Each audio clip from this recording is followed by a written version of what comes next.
Mesdames et messieurs les journalistes, mes chers camarades et sympathisants, distingués invités. Comme nous le savons tous, des manifestations d'une rare violence ont éclaté ces derniers jours à Dakar et dans d'autres localités du pays, causant des pertes en vie humaine et d'importants dégâts matériels. C'est le lieu pour moi, au nom du Razan et à mon nom propre, d'exprimer mes pensées émues aux victimes de ces malheureux événements. Je salue la mémoire des défunts et présente mes condoléances à leurs familles. Je souhaite aussi prompt rétablissement aux blessés. Son Excellence le Président de la République, M. Macky Sall, fort heureusement, a pris la parole dans la soirée du 8 mars pour s'exprimer sur la crise que traverse le Sénégal. Dans son discours, il a fait preuve d'un grand leadership en appelant tous les Sénégalais au calme et à la sérénité. Étant entendu que le leadership, c'est la disposition à écouter tout le monde, c'est également la promptitude à agir à temps pour sauver son pays du désordre et du désastre. C'est pourquoi il s'est engagé vraiment, s'il vous plaît, monsieur. C'est pourquoi il s'est engagé dans les meilleurs délais pour une réorientation des allocations budgétaires afin d'améliorer de façon substantielle et urgente les réponses aux besoins des jeunes en termes de formation, d'emploi, de financement, de projets et de soutien à l'entrepreneuriat et au secteur informel. Dans cette même dynamique, il faudrait peut-être rappeler qu'avec le fonds de riposte et de solidarité contre les effets de la Covid-19, l'État a financé pour 1 000 milliards de francs CFA le soutien aux ménages, aux entreprises, aux travailleurs et à différents corps de métiers, y compris le secteur des arts et de la culture. Même si, comme l'a constaté le président de la République, tous les efforts jusque-là consentis en matière de formation, d'emploi et de financement dédiés aux jeunes à hauteur de 60 milliards de francs CFA pour la délégation générale à l'entrepreneuriat rapide des femmes et des jeunes et de 40 milliards par an du Fonds de financement de la formation professionnelle et technique reste encore insuffisant. Nous estimons qu'il est nécessaire d'aller vers une politique d'emploi des jeunes qui s'inscrit dans la durée. Les politiques d'emploi des jeunes ponctuelles et conjoncturelles ne régleront jamais cette épineuse question. Mesdames et messieurs les journalistes, distingués invités, chers membres du Razan. Razan, c'est le réseau des amis et sympathisants de Mme Aïda Ndiongue. Le mérite de la démocratie, c'est qu'elle offre plusieurs ressorts pour vider les contentieux, et quelle que soit leur ampleur et leur nature. Mais quelle que soit sa force, la démocratie a besoin d'être renforcée, d'être créditée, d'être soutenue par les acteurs. C'est en tout cas le chemin que s'est tracé le Razan qui s'inspire du socialisme démocratique. Il est républicain et basé sur le débat d'idées. Nous prônons l'avènement d'une nouvelle forme de politique fondée sur la transparence, la bonne gouvernance et le développement juste et durable. Le Razan s'assigne aussi pour mission de créer les conditions pour aboutir à l'instauration d'une nouvelle forme de politique basée sur des idées, des programmes et un débat responsable. Le Sénégal est un et indivisible. Et comme l'a dit son Excellence le Président Macky Sall, rien ne l'importe plus que la préservation de ce qui forme l'âme de la nation, son cœur battant, sa source de vie et d'épanouissement, c'est-à-dire l'attachement aux valeurs de vivre ensemble dans la paix, la sécurité, la liberté, la démocratie, la tolérance et le respect de nos diversités.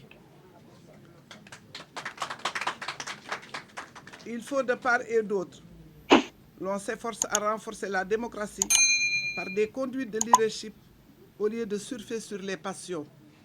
Les passions humaines peuvent porter au pouvoir, mais elles ne peuvent nullement féconder les grands destins d'un peuple. J'ajoute aussi que le débat contradictoire, mais civilisé dans une démocratie, n'est même pas un choix, mais c'est une nécessité. Il en est ainsi, car la seule façon de solder les divergences de vues, à part la confrontation directe, c'est la délibération, l'argumentation des positions et des choix politiques. À défaut de cette culture de la confrontation des idées, il ne nous reste plus que celle des passions, dont l'issue malheureuse est connue de tous. Le Razan adhère sans aucune condition à la main tendue du président de la République.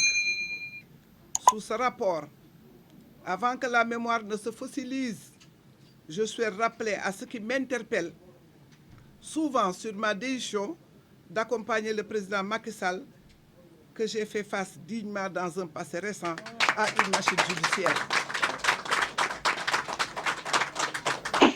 Sous ce rapport, j'y reviens. Avant que la mémoire ne se fossilise, je souhaite rappeler à ceux qui m'interpellent souvent sur ma décision d'accompagner le président Macky Sall que j'ai fait face dignement dans un passé récent à une machine judiciaire. En rejoignant le camp du président Macky Sall, je ne cherche pas une virginité judiciaire, non. Encore moins une virginité politique. C'est au nom de la transparence que mon dossier a été constitué. C'est au nom de la justice et de la reddition des comptes aussi que j'ai été attraite devant les juridictions. Par la grâce de Dieu, le Tout-Puissant, j'ai pu remporter tous mes procès. Voilà la vérité des faits. Par la grâce de Dieu, le Tout-Puissant, j'ai pu remporter tous mes procès. Voilà la vérité des faits. En tant que croyante, je sais que nul ne peut échapper à son destin. Il était prévu dans mon cursus politique que j'allais faire la prison. J'accepte cette volonté de Dieu avec courage et dignité. Ce que je souhaite retenir du président Macky Sall, ce sont les valeurs communes que nous partageons.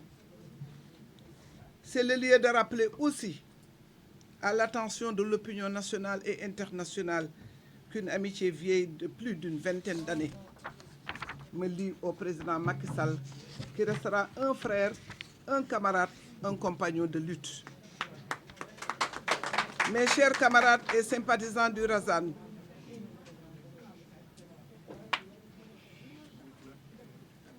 distingués invités, notre adhésion à Benno Bokk Yakaar s'explique pour plusieurs raisons. Premièrement, la gouvernance du président Macky Sall n'a pas dérogé à sa tradition, parce qu'elle a été d'abord plébiscitée sur la base d'un programme partagé avec les populations. Même si le Yoonu Yokkute a été remplacé par le PSE, l'exigence de planification est restée claire et assujettie à un échéancier bien choisi, car il va au-delà du mandat de son initiateur. Deuxièmement, sur le plan de la démarche purement politique,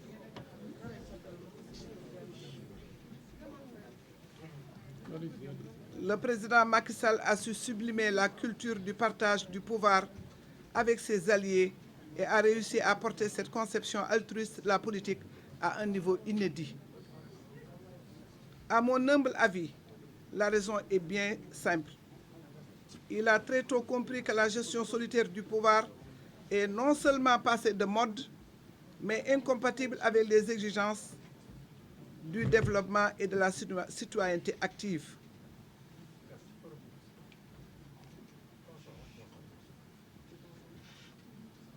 En réussissant à maintenir l'unité de la coalition Benno Bokk Yakaar, au-delà des prévisions les plus optimistes, malgré les soubresauts inhérents à toute organisation politique, le président Macky Sall a indubitablement réussi à imprimer sa marque dans l'échiquier politique national et dans les annales de l'histoire politique de notre pays.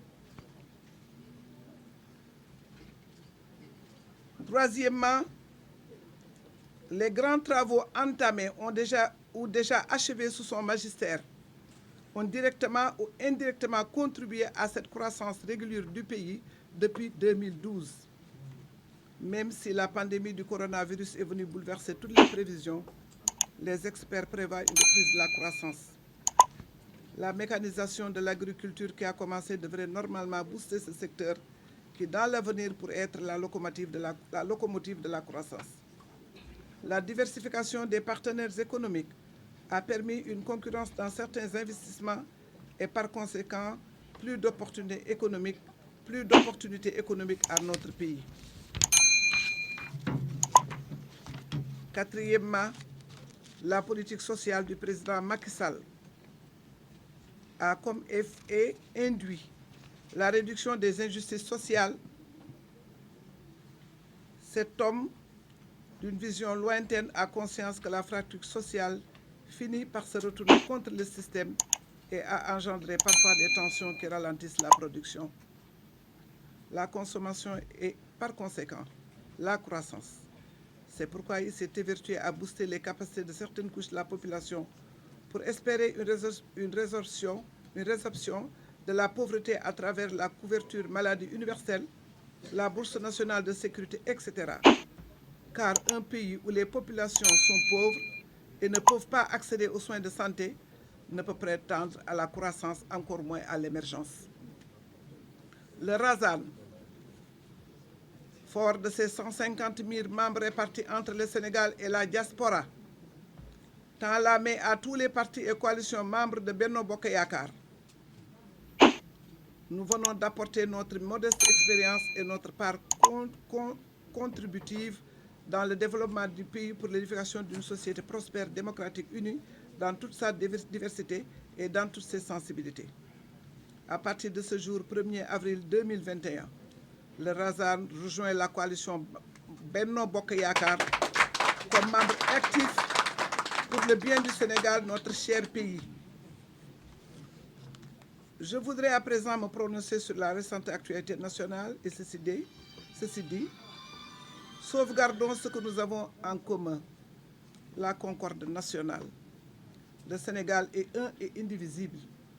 Si la démocratie consacre et sacralise le principe de la liberté de pensée et celle d'expression, c'est bien parce que sans ces deux principes, elle se vide de sa substance et se transforme soit en tyrannie ou en anarchie.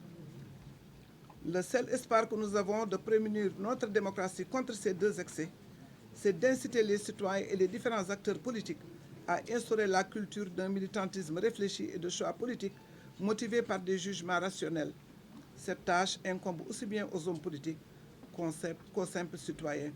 Je vous remercie de votre aimable attention.